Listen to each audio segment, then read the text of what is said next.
Mimi nataka nimwambie waziri wetu wa mambo ya housing ya kwamba waziri wetu wa mambo ya housing, hapa tuko na changamoto kubwa sana ya mambo ya hostels hapa katika college hii.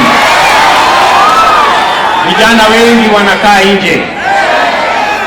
Mimi nataka waziri wetu apange na college hii, and I want to make a commitment to you guys that we are going to build 5,000 hostels in this Kisii National Polytechnic to ensure, unaelewana,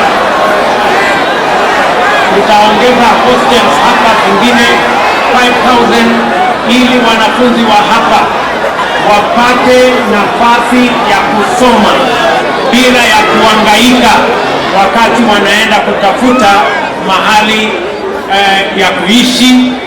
Tuwe na nafasi ya kutosha hapa katika college yetu ya wanafunzi wa hapa kujipanga. Jambo la mwisho, higher education loan program.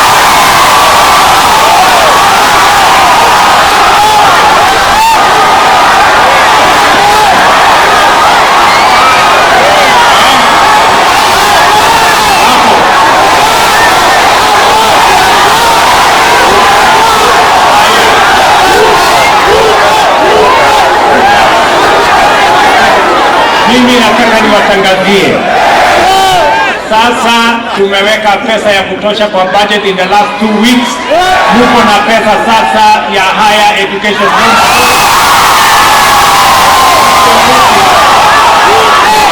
Pesa hiyo ndio msihangaike, muweze kuendelea na masomo yenu bila ya matatizo. Tunakubaliana jameni? Tunaelewana? Mimi nataka niwaambie vijana wenzangu, niwaambie hivi, mimi nawapenda sana. Mimi nimekuja Kisii, naenda kwa mambo ya maji,